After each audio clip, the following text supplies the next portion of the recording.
Ayan na, malapit na sa katotohanan. Ang dami mo dito.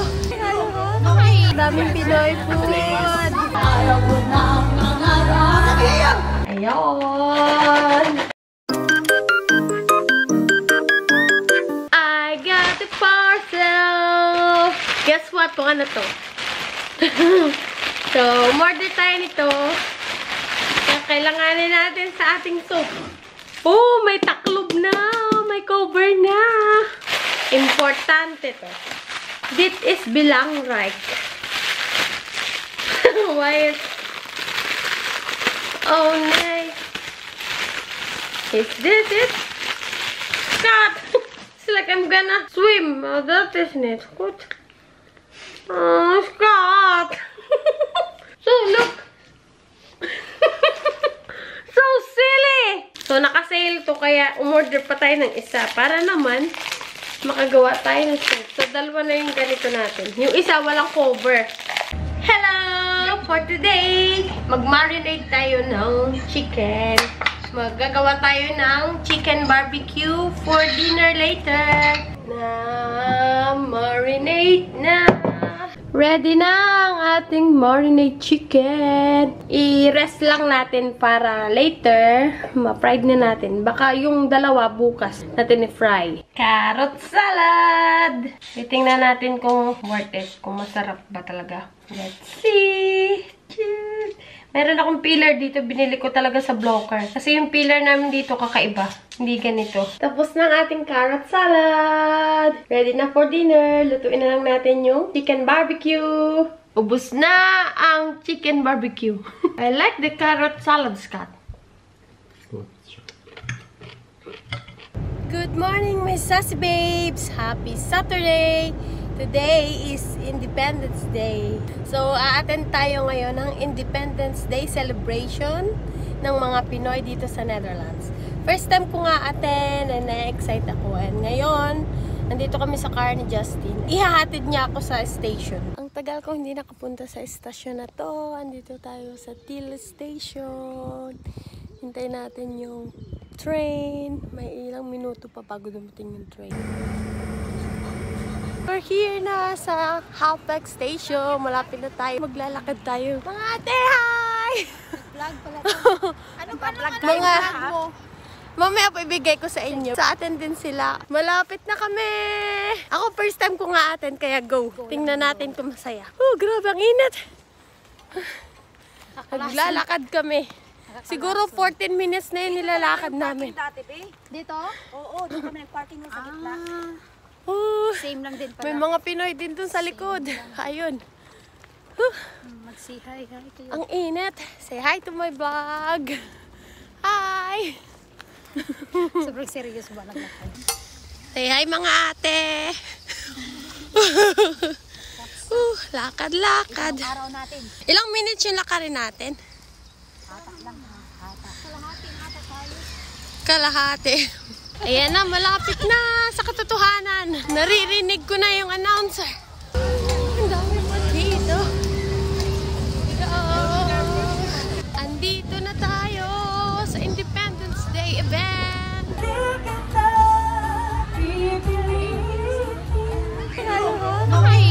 Ganda yun. Wow, daming Pinoy food. Nasa luha, mababayaran ko. Ayaw ko nang mangarap. Ayaw ko nang tumingin. Nasasaktan ang damdamin. Noon ako'y nasa ilalim. Sana bukas na sa ilamarin. Come on, ibababa na. Kauwi na ako ng bahay and guess what?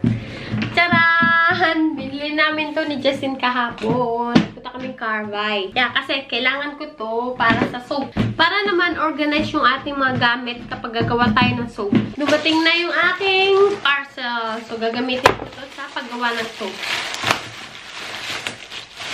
Oh, kaya bumili ako ng lalagyan kasi blender. Oh, diba? May blender tayo. So, Sana maganda to pag ginamit. Paunti-unti bumibili na ako ng mga gagamitin natin sa paggawa ng soap. Oh, I need battery. I need to buy battery. Yung soap na gamit-gamit ko sa face, grabe, ang ganda, pati sa balat. Simula nung gumamit ako ng soap na hindi na nag-dry yung skin ko. And kahit din ako gumamit ng lotion. Pero, yeah, wala akong gamit na lotion kapag naliligo ko. And then, ito yung binili ko na may taklob. Sobrang init dito sa Netherlands. Yung mga tao dito kapag mainit, naglalabasan sila sa mga bahay nila. Pero kapag malamig, napaka-moody nila. Gusto ko din pala ipakita sa inyo yung currently na ginagawa ko. Although hindi pa tapos yung isa, ito. Pero patapos na naman to. O, diba? Pwede natin ito pang-swimming and ipang-aura. Suotan lang natin ang short. Parang gusto kong gumawa ng short nito. Pero let's see. Sabi nung kapatid ko, ang pangit na ng kulay. Pero ang ganda kaya nito sa black na short. Magluluto tayo ng chicken dumplings. Ito yung ginawa ko kahapon. Ayun! So, sabi ko kay Justin, gusto ko ulit ng chicken dumplings for dinner. And gusto din daw niya. So, itry natin na mag-steam. Kahapon, frinay ko lang. O, diba? Nakagawa tayo. Hindi nga lang ayos yung pagkakabalot. 3 days off tayo this week! Yeah, kasi nasa bakasyon yung mga tao. Kaya, ayan. 3 days lang work natin this week. And yeah, nakatapos na naman tayo ng ilang top. Ang ganda nito. Charan! Bikini to.